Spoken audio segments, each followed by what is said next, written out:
Welcome to Galaxy Classes, where concepts become clear and learning becomes powerful. आज हम आगे बढ़ा रहे हैं हमारा बहुत ही important chapter science class 8 chapter 14 measurement and effects of heat का पार्ट 2। पार्ट 1 में हमने हीट और उसके इफेक्ट्स को समझा था। आज पार्ट 2 में हम टेम्परेचर मेजर करने के मेथड्स और थर्मोमीटर्स को डिटेल में समझ रहे हैं। ये है हमारा आज का प्लान। हम शुरू करेंगे थर्मोमीटर से, फिर उसके अलग अलग टाइप्स देखेंगे, हीट एक्सचेंज का राज समझेंगे, कैलोरीमीटर को जानेंगे और एंड में एक एक्सपर्ट की तरह न्यूमेरिकल सॉल्व करेंगे। तो पूरा फोकस यहाँ रखिए और चलिए इस इंटरेस्टिंग जर्नी को शुरू करते हैं। तो चलो शुरू करते हैं हमारे पहले टॉपिक से, थर्मोमीटर, जिसे हम प्यार से हीट डिटेक्टिव भी कह सकते हैं। ऐसा जासूस जो हीट का पता लगाए। पर सोचो, जब हम कहते हैं कि चाय गर्म है या आइसक्रीम ठंडी है, तो ये गर्म या ठंडा होना हम फील तो कर लेते हैं, पर इसको नापते कैसे हैं? इसको एक नंबर कैसे देते हैं? चलिए इसके पीछे की साइंस को समझते हैं। ये सवाल तो बेटा हर घर की कहानी है ना? बुखार कितना है? जब किसी को फीवर यानी बुखार होता है तो उनकी बॉडी नॉर्मल से ज़्यादा गर्म हो जाती है, पर कितनी गर्म?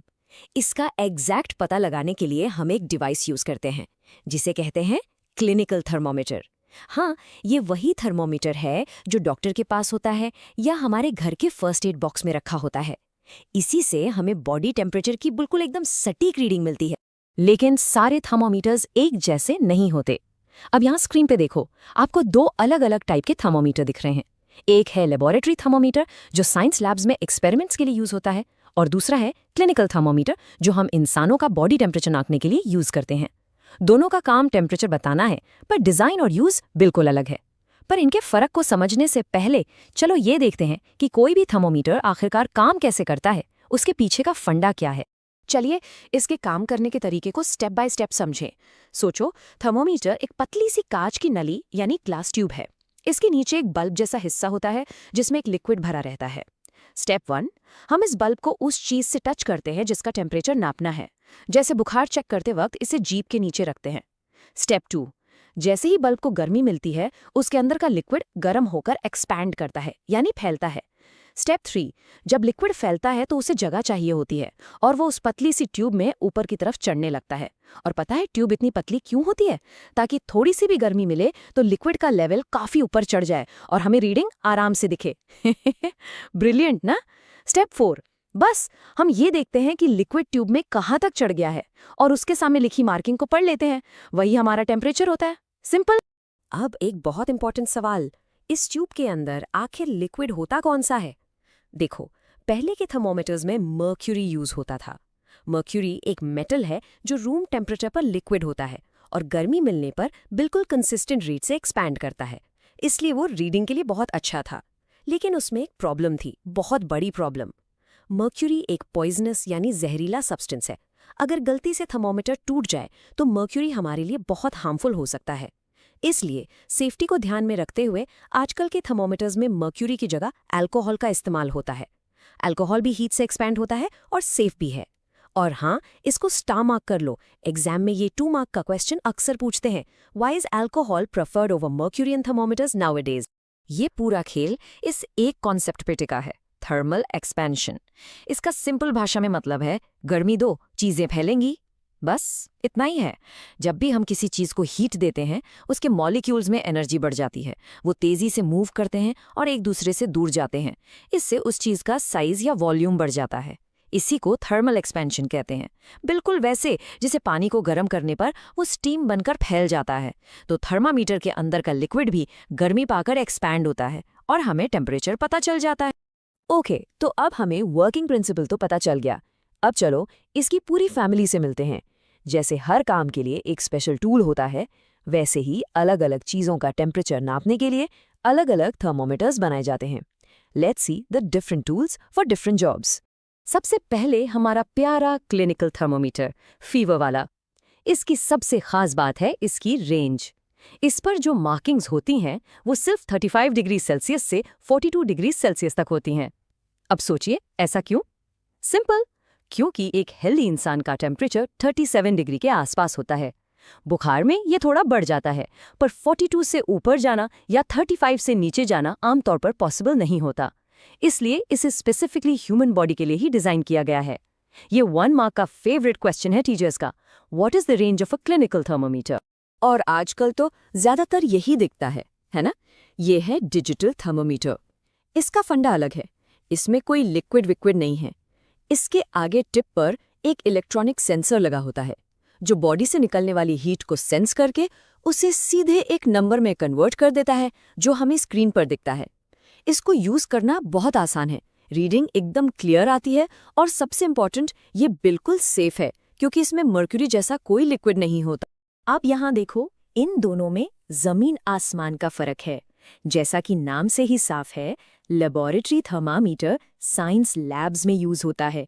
इसके रेंज देखो, -10 डिग्री से लेकर 110 डिग्री सेल्सियस तक। इतनी बड़ी रेंज क्यों? अरे लैब में उबलता हुआ पानी नापना है जो 100 डिग्री सेल्सियस होता है, या पिघलती हुई बर्फ नापनी है जो 0 डिग्री होती है, तो क्लिनिकल थर्मामीटर से थोड़ी ना काम चलेगा। वो तो 42 डिग्री पर ही फुल हो जाएगा। इसीलिए एक्सपेरिमेंट्स के लिए हमें एक वाइड रेंज वाला थर्मामीटर चाहिए। ये 2 मार्क्स का क्लासिक सवाल है। State 2 differences between a clinical and a laboratory thermometer. और ये है एक स्पेशल मेंबर इस फैमिली का, मैक्सिमम मिनिमम थर्मोमीटर। इसका काम ही स्पेशल है। ये एक ही बार में दिन का सबसे ज्यादा टेम्परेचर यानी मैक्सिमम और सबसे कम टेम्परेचर यानी मिनिमम दोनों को एक साथ रिकॉर्ड कर लेता है। अब जब न्यूज़ में वेदर रिपोर्ट सुनते हैं ना कि आज का अधिकतम तापमान 40 डिग्री और न्यूनतम तापमान 28 डिग्री रहा, तो वो इन्फॉर्मेशन इसी थर्मोमीटर से कलेक्ट की जाती है। चलो अब एक नए और बहुत ही फंडामेंटल कॉन्सेप्ट की तरफ बढ़ते हैं, the secret of heat exchange. सोचो, जब आप एक गरम कप चाय को टेबल पर रखते हैं तो थोड़ी देर में वो ठंडी हो जाती है, तो उसकी हीट जाती कहाँ है? क्या वो गायब हो जाती है? चलो इस राज से पर्दा उठाते हैं। ये नेचर का गोल्डन रूल है बच्चों। हीट हमेशा, आई रिपीट, हमेशा हाई टेम्परेचर वाली चीज से लो टेम्परेचर वाली चीज की तरफ ट्रैवल करती है, हमेशा। तो जो हॉट ऑब्जेक्ट है वो अपनी हीट गिव अवे करता है यानी देता है, और जो कोल्ड ऑब्जेक्ट है वो उस हीट को एब्जॉर्ब कर लेता है यानी ले लेता है। इस प्रोसेस में गर्म चीज ठंडी होने लगती है यानी उसका टेम्परेचर डिक्रीजेस, और ठंडी चीज गर्म होने लगती है यानी उसका टेम्परेचर इंक्रीजेस। ये तब तक चलता रहता है जब तक दोनों का टेम्परेचर बराबर ना हो जाए। और इसके पीछे की साइंस क्या है? साइंस है एटम्स का नाच। गर्म चीज में एटम्स फटाफट नाचते हैं, मतलब उनकी काइनेटिक एनर्जी ज्यादा होती है, और ठंडी चीज में एटम्स आराम से वाइब्रेट करते हैं यानी उनकी काइनेटिक एनर्जी कम होती है। जब ये दोनों कांटेक्ट में आते हैं तो फास्ट नाचने वाले एटम्स स्लो वालों से टकराकर उनको भी फास्ट कर देते हैं और खुद स्लो हो जाते हैं।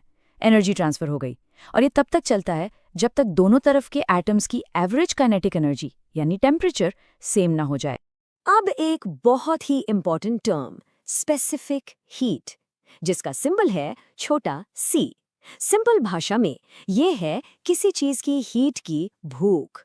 अगर किसी सब्सटेंस की स्पेसिफिक हीट ज्यादा है, इसका मतलब उसकी भूख ज्यादा है।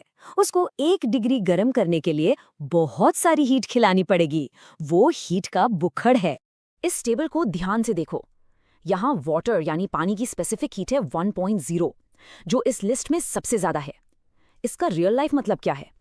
आपने ऑब्जर्व किया होगा, गर्मियों में बीच पर रेत, सैंड दिन में बहुत जल्दी गर्म हो जाती है, पर समंदर का पानी उतना गर्म नहीं होता। ऐसा क्यों? क्योंकि रेत की स्पेसिफिक हीट कम है, वो थोड़ी सी हीट में ही गर्म हो जाती है, जबकि पानी की स्पेसिफिक हीट बहुत ज्यादा है, उसकी हीट की भूख बहुत ज्यादा है, इसलिए उसे गर्म होने में बहुत टाइम लगता है। तो हमने समझ लिया कि हीट ट्रांसफर होती है, पर कितनी हीट ट्रांसफर होती है इसको कैलकुलेट करने के लिए ये रहा इस चैप्टर का Baahubali formula. Q is equal to M into C into TF minus TI। चलिए इसे डिकोड करते हैं। Q है हीट, M है मास, C है उसकी स्पेसिफिक हीट यानी हीट की भूख, और TF माइनस TI का मतलब है टेम्परेचर में कितना बदलाव आया। इस फॉर्मूला को नोटबुक के टॉप पे लिख लो, सुपर इंपॉर्टेंट है। अच्छा, टेम्परेचर के लिए थर्मोमीटर, तो हीट के लिए क्या? हीट को प्रैक्टिकली मेजर करने के लिए हमारे पास है एक स्पेशल डिवाइस जिसका नाम है कैलोरीमीटर। आप इसे एक हीट कैचर समझ सकते हैं।